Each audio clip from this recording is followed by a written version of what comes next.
কোনো রাজনৈতিক দল দেখতে হবে না, আগে সমাজ বাঁচান। সমাজ বাঁচলে রাজনীতি বাঁচবে।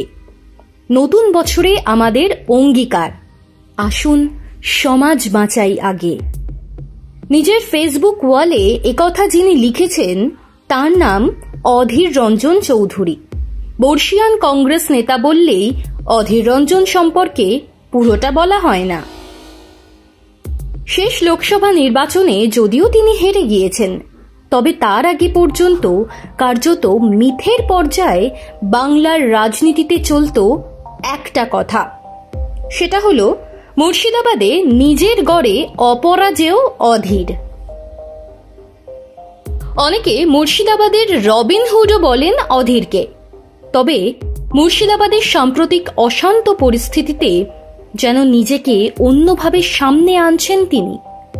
রাজনীতির ঊর্ধ্বে গিয়ে মানবিক আবেদন, যেখানে একজন রাজনীতির মানুষ নিজেই রাজনীতির ঊর্ধ্বে উঠে সম্প্রীতির আবেদন করছেন, তা ছুঁয়ে গিয়েছে অনেককে।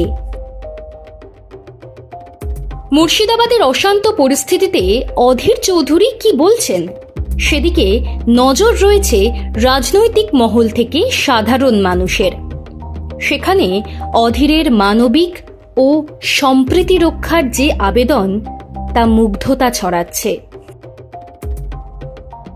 এক জায়গায় অধীর বলছেন, আসুন আমরা শপথ নিই, সাম্প্রদায়িক শক্তির ষড়যন্ত্র বিফল করবই। প্রলোচনায় পা না দিয়ে মুর্শিদাবাদ জেলা ও গোটা রাজ্যে সাম্প্রদায়িক রাজনীতিকে রুখব।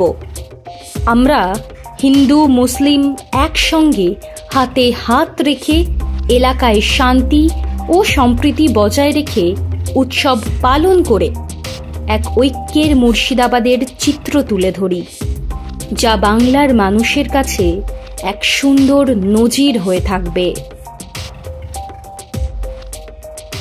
অবশ্য একদিকে যেমন মানবিকতার প্রতীক হয়ে দেখা দিয়েছেন অধীর, অন্যদিকে একইভাবে পোড় খাওয়া নেতার মতোই পশ্চিমবঙ্গের ক্ষমতাসীন তৃণমূল কংগ্রেসের সরকারকে বিঁধেছেন।